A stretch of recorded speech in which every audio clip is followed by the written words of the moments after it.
Hey everyone, welcome to another episode from Ampro Engineering.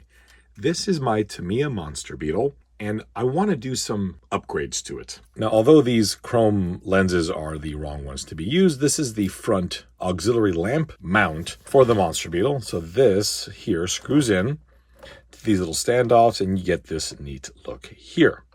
All well and good. However, my poor Monster Beetle has broken both of these tabs off. They are glued, but broken nonetheless.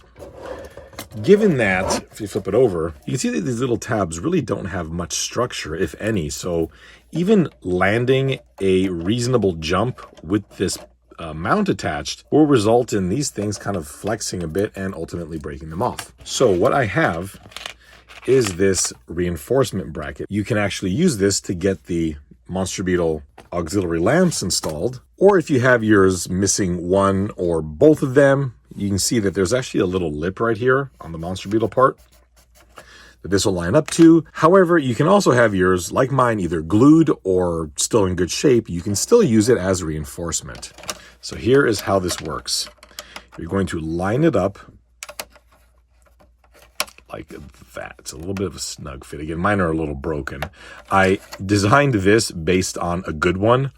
So this one here is like crooked because of how I glued it, but nevertheless, that'll be good enough, just like that. I'm going to then install this auxiliary lamp set, because once that's installed and held in place, it will not move, and then allow us to use some epoxy or even super glue to glue these standoffs to this front panel here to give us some more stability.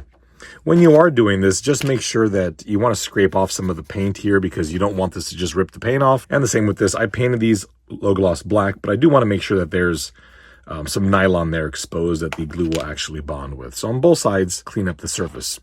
Now, I would do that, except I also want to install this. So these lamps I designed many years ago. I've used them on a number of my Tamiya project cars. They use a 5mm round LED that you glue into place right inside there. There's a little slot for the rib on the back of a 5mm LED. You glue that in there, and then you pull the wiring through the back, and you get a nice clean auxiliary lamp. The lenses are these little translucent ones here I bought off Shapeways. So they've got the little Marshall cat. I'm going to go ahead and push these LEDs in by pulling the wire and then gluing them in place. But I also want to go ahead and paint this interior area silver. These do unscrew from the bottom. The reason why I didn't show actually installing these is because I had wired these many years ago for a different project, and I went a different path. So that's what I've got here, is just these three that I've set up and screwed into place. I also did not bother going with the factory look. I mean, why? This looks weird. I went with a nice curved look. The screw heads are on the bottom, so they're harder to see from the front. You have a nice curved profile, a lot more of what a tubular front bumper would look like. I've got my LEDs glued in. See, they're all lit up there. You do want to make sure that they're working properly before you put the lens on top, because the lens has to be glued, and on top of that, the LED has to be glued. So make sure you buy a high quality LED. I'm going to use some model glue to glue in these lenses here. Also important, you do not use super glue to hold the lens in, as most super glues will bloom. It creates that white fogginess, and that'll effectively ruin the entire lens. The lenses are in. While those are curing, it's a shame these headlights have the screw in the back and nice clear lens in the front. Nice mint, vintage, original Monster Beetle. Would be a real shame if those got cut up. These are all cured. These are glued back into place. Now we'll install this bracket. Here's my plan. I'm gonna flip the car over, hold this in place, just like that.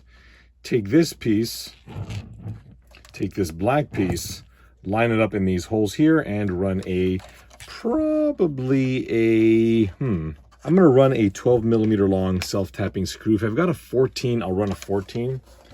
One thing to note as well, these holes are already present. It's a very deep hole, so my recommendation is run a 2.5mm drill bit through this just to clear out some of the powder from the 3D print.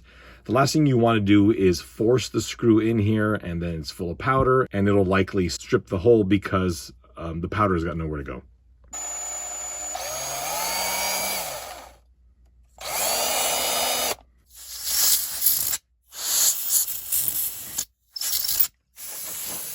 Little side note, I ended up drilling these out because they were just under 3mm.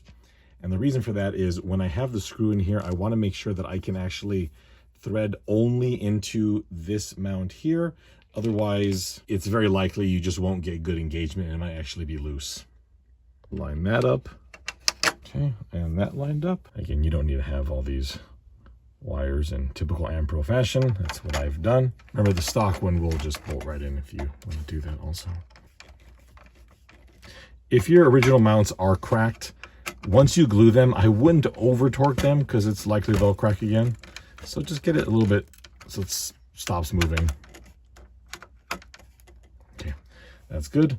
And now we should have just a little, I feel like mine are kind of tilted down slightly, so there's a little bit of play back here. No matter, I'm going to glue this anyway with an epoxy, and that'll take up any slack and help to stabilize that whole area. And we are in. All glued in place, and now we should have a little bit more rigidity than it used to have. Hopefully a lot more. At the front, we've got our trusty front lamps. Now, if you don't want to use the operational variation of these lamps, I do sell one that will screw onto the bottom. The Tamiya ones found on the Hornet or the Grasshopper will also work. The Ampro version has a front and a rear, same exact size as the Hornet and Grasshopper and all the other kind of two-piece ones. The main difference being that they screw on from the rear, and as a result, if they go onto the body of your Hornet or onto the front of your Hornet, you can see the angle orientation. If you use the standard Tamiya ones, they can never be moved or repurposed. You'd have to remove that sticker and re-stick it on there. In this case here, for this version here, you can just unscrew the mounting screw at the rear and adjust it to the angle that you would like. Put the body back on, and the way I wired this was directly to the receiver. Double check your receiver because some can output 5 volts, some can output 6 volts, some can output different voltages based upon the battery you're plugged into it. In this case here, it's actually 5.6 volts. So that is what I wired everything to operate at. And as a result, there is a 3rd channel switch right here. So I'll push that.